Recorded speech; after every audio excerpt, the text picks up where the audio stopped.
So the preseason is going to start this week. The Browns play the Jaguars on Saturday.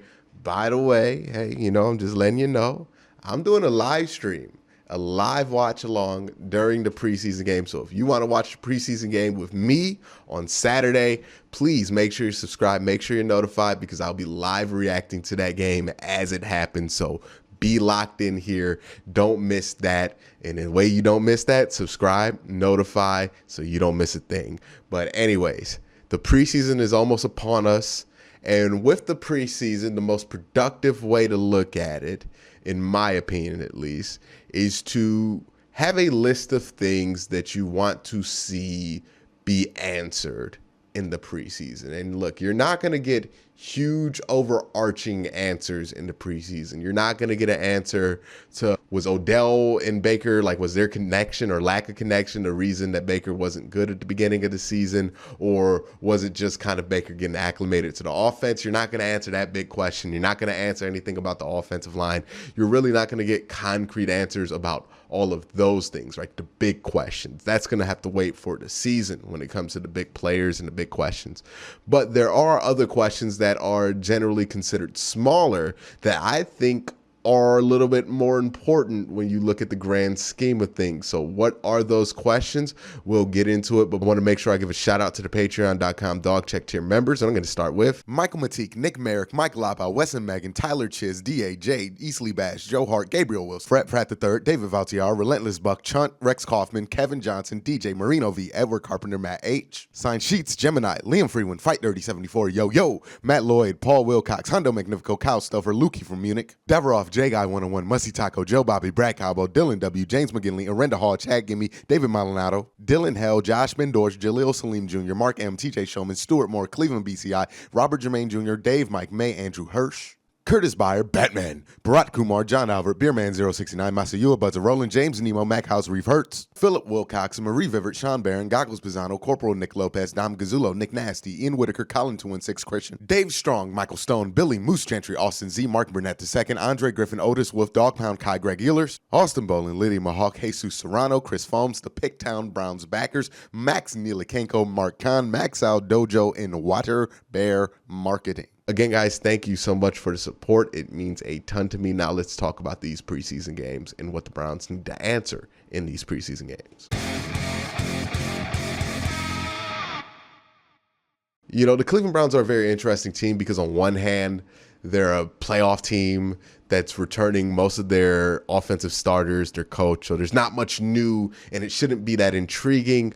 But there are a ton of small, little, very intriguing questions, especially when it comes to the future of this football team, that really do need to be answered and will be answered in this preseason. That makes this one of the more intriguing preseasons that the Cleveland Browns have had. And given all of the top 5 draft picks and hyped up rookies that we have had in this city, I think that's intriguing, right? That this team that has no super hyped up rookie or early round pick, I'm talking about a top 10 pick or something like that. They don't really have that. You can count JLK in it, but technically he's a second round pick. So you don't really have any of the things that would usually make a preseason super exciting, right? Like a young quarterback or something like that. But yet this is a very interesting and exciting preseason. But what are these questions that the Browns need to answer? The first one is, which one of these young defensive tackles is going to step up and carve a role out for themselves for the future of this team, right? When you look at the Browns' defensive line or defensive tackle depth chart, right, you know that Malik Jackson and Andrew Billings this year, they're going to start. They're going to get a majority of the playing time. That's who's playing most of the time, right? This is not a question that needs to be answered for the immediate now, but also it needs to be answered because Andrew Billings, he's on a 1-year deal. Malik Jackson, he's on a 1-year deal. So after this year, you need to have some players ready to step up.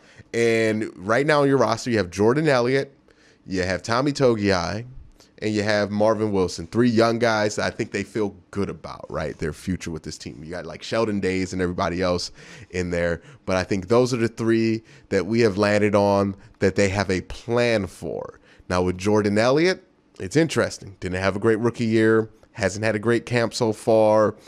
He's kind of dwindling there when it comes to what he's going to be and is he ready to step up, right? Then you look at Tommy Togiai and you look at Marvin Wilson. And Marvin Wilson, honestly, seems to be a shoo-in if he can continue to look as good as he has in camp throughout the rest of the preseason. I think he's a shoo-in to be a guy who's probably going to replace Andrew Billings next year because he's big, he's strong, he can fill a similar role. So I think that's what he's probably going to be for the Cleveland Browns in the future. When we look at Togiai, is he going to be the Malik Jackson replacement? Because, you know, we were looking at Jordan Elliott not too long ago as the Sheldon Richardson replacement, but nonetheless, he's not really ready for that kind of a role. So it's going to be interesting to see who steps up there. The second question, I think the most underrated question about this defense, is secondary communication. It was awful last year. It was one of the primary reasons, if not the primary reason, and I do think it was the primary reason, that the Browns secondary was so awful last year at times. The communication was off.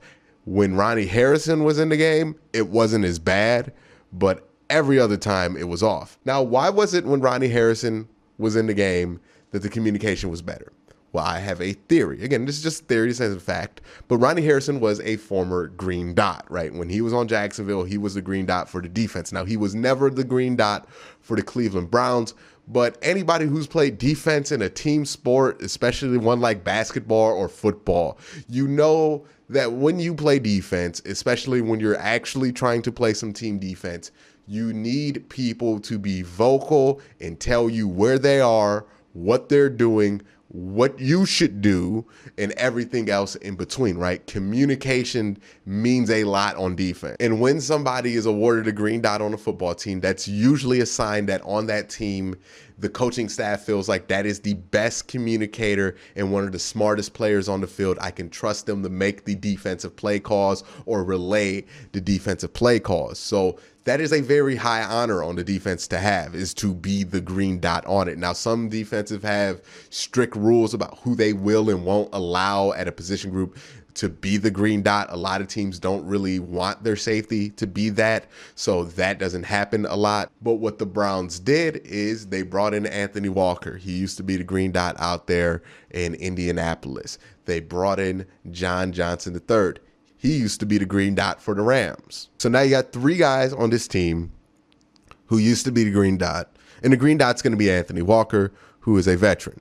So in theory, a lot of the communication problems that this defense had should not exist this year, and they should not exist pretty fast, right? I think during the preseason, it's going to be a huge problem if you're still seeing communication errors with this defense, especially with the starting unit. That's going to be a huge cause for concern for this defense, because if that is the case, right, if they're still having communication problems, even though they have excellent communicators in theory on this defense, then that kind of points the arrow more towards the system being broken for communication than it does for the players not doing a good enough job with it. Now, again, the small scale evidence that we had is Ronnie Harrison, right? When he was on the field last year, the defense communicated a lot better. They didn't have a lot of those issues in coverage. And, you know, I think he missed the game versus the Jets. The communication errors were back against the Jets. He came back, they were gone. So there's a reason to believe that with these green dots on the field, you're not going to have the same communication problems, but you'll never know until you put it on the field. So again, I don't expect this to be a problem, but you just want to make sure it ain't a problem, and it shouldn't be a problem past probably like the second preseason game, right? By the time you get into the season, the communication should be on point and exactly where it needs to be. The next thing that's a question is Takk McKinley. He's going to be asked to play a significant role this year, and I don't know if he's ready for it, but we'll find out during the preseason. I want to see what his conditioning is like. I want to see if he's added to his pass rush repertoire. I just want to see athletically, how does he look out there? Does he look as flexible and as bendy as he used to in his rookie year with Atlanta? These are things that you want to see. Where's Takk McKinley at? How close to that rookie year version of Takk McKinley is the guy that you have on your roster right now? And I think you're going to be able to tell in the preseason by how he performs. The next two questions, I'm going to kind of lump these two together. The first part of it is Donovan Peoples-Jones for real? He looked good at the end of last year. He has looked amazing in camp so far. Like, he looks like he's ready to be the number 2 receiver on this team, like right now, if need be. He's been that good during training camp. Now, we have to see it in live contact. We have to see it in a game setting. That's what the preseason is for. And he's going to have a ton of snaps and a ton of opportunity to do this, not only with the first team, but also with the second team. I want to see him have success with that first team against a first team defense to make sure that this is as real as it looks like it is in camp. Because again, Donovan Peoples-Jones, if he's ready to go right now, that's going to accelerate a lot of different timelines on this team when it comes to what they're going to do at the wide receiver position in the future. But also for this year, it means that you will have a pretty deep wide receiver room if you can have him and Rashard Higgins still be good. You add that on top of, what you already know you have with Kareem Hunt and Nick Chubb. That's a formidable offense. So I want to see if it's for real. We know Odell's not playing in a preseason more than likely, so he's going to get a ton of snaps with first and second team. I want to see how he does with that. Same thing with Mack Wilson. I really want to see where he's at. One of the biggest problems with Mack Wilson hasn't necessarily been his ability to get his body where it needs to and to wrap somebody up. It's kind of been the ability to finish these tackles, right? That's been the biggest problem with Mack Wilson that we've kind of forgotten since we're not really doing live tackling at this period of camp, and he's looked excellent. But the bringing somebody to the ground and finishing the play and making that tackle, that's been one of Mack Wilson's vices so far in his NFL career. And I really want to see him kind of conquer that vice in the preseason. And again, this is going to be the only opportunity to do it because you ain't really tackling to the ground in any of these practices. And even the joint practices, I highly doubt you will be tackling a giant to the ground in those situations. So Mack Wilson, how does he look? Is he finishing tackles? And is he putting it all together like it seems like he could be doing right now? You want to see if that's for real. He's going to have a ton of opportunities to do that in the preseason. The next question is, who's returning kicks? Honestly, answer me that question. Who is returning the kicks right now? Now, we have no real opportunity to really know who's returning kicks because they're not practicing kick returns for obvious reasons in training camp practices. But that's a real question, right? By default, you want to say JoJo Natson because he's kind of been pegged as the team's dedicated returner. But let me ask you a question. How much sense does it make to keep a dedicated returner on the team when you have Donovan Peoples-Jones, who has returned kicks in the NFL, Dearness Johnson, who has returned kicks, Demetric Felton, who returned kicks in college, Anthony Schwartz, who's really fast and returned kicks in college.